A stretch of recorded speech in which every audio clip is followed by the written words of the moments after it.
halkani waa Kaafi Hotel ee magaalada Burco waxaana maanta ka qabsoomtay shirkii labaad ee golaha dhexe xisbiga mucaaradka ee wadani oo ay maanta halku dhig u ahayd isku haynta dalka iyo dadka waxaana ka soo qayb galay mas'uuliyiinta ugu sareysa xisbiga mucaaradka ee wadani marti sharaf haween odayaal iyo waxgarad iyo waliba mas'uuliyiin ka kala socda xisbiyada u cudyo kulmiye waxaana ugu horeyn badaa furay shirkan golaha dhexe xisbiga mucaaradka ee wadani gudoomiyaha golaha dhexe xisbigaasi Cismaan Afkaabo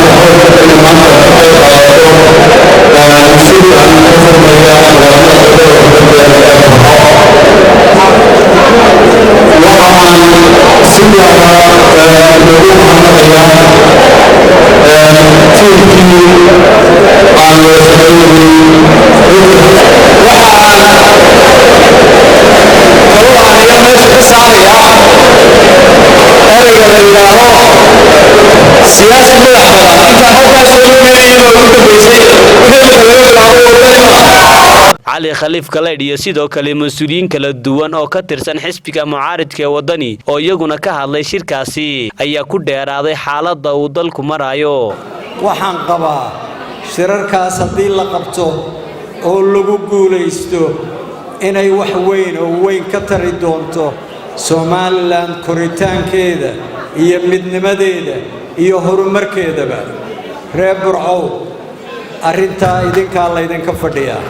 ilaahay subhanahu wa ta'ala shirkeena yaqulu qalab Allah inoo barakeeyo dawladana ilaahay nabadgelyo u gaarsiiyo wadani waa xisbi aan tiriyadtii oo aan kala hayn wadani waa xisbi ka shaqeynaya horumarkiina oo aan horumar qabin hadiyadiina wadani waa xisbi u helan hodanimo xubnaha golaha dhexe iyo dadka kale lagu casumay shirkan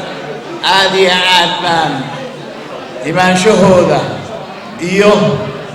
arrimaha la hayo si wanaagsan u baacintooda waxa weeyaan madal ay tahay had iyo goorana aan laysu helin waqti maantana waxa loo baahan yahay kol haddii la isugu yimid horta marka hore in laysu soo wada dhaweeyo qolabaadkana wax gal ah oo waxtar leh oo xisbiga iyo waddanka u qabta shirkeennan inuu hadilmeeyo ka soo baxo oo aan ku soo dhaweynaya haweenweyniga Soomaaliland meel kasta jooga waxaa mahadnaqay haweenkeena qaranka haweenka iyo golaha dhexe iyo inta maanta wadada joogta waxaan leeyahay Soomaaliland oo wada leeyahay Soomaaliland oo haweenku hogaaminayaan la'aanteed waxba hagaagayo shirarkii badnaa ee aan ka soo qayb galay ama xisaabta kala duwan lahaayeen ama hay'adaha dawliga lahaan jireen aan isleeyahay ugu sareeyay waa aad iyo aad baan ugu hambalyeeynaa waan u mahadnaqayaa taagan dhibaatada kala duwan ee bulshadu ka cabanayso aan jeediyo runtii baa midnimada Soomaaliland iyo wadajirkeeda aan leeyahay reer wadani iyo guud ahaan reer Soomaaliland aan isu taagno ilaalinta midnimada maadaama aynu maxay islooyinkeena ka dhiganay isku haynta dalka iyo dadka midnimada Soomaaliland horumar waxa lagu gaaraa nabad ugu dambeyn waxa shirkaasi soo afmeeray gudoomiyaha xisbiga mucaaradka ee wadani Cabdiraxmaan Cabdullaahi Ciro isagoo noo soo jeediyay khudbad dhinacyo badan taabanaysa farxad iyo weerarle inoo la qabso magaalada Burco maanta oo taariikhdu tahay 28 September 2019 waxaan mahadnaqayaa madaxweynaha Xaatumo mahadnaqayaa qabanqaabiyeyaasha shirkan ee inoogu soo agaasimay sida farshaxanka quruxda iyo bilicdu ku dheehan tahay madaxweyne muuse siduu sheegay isagu dulqaadka wuxuu yaqaanaa gobodiigu marinta heshiiskii xukuumadda kulmiye la gashay khaatimo fulila'aanta heshiiska khaatimo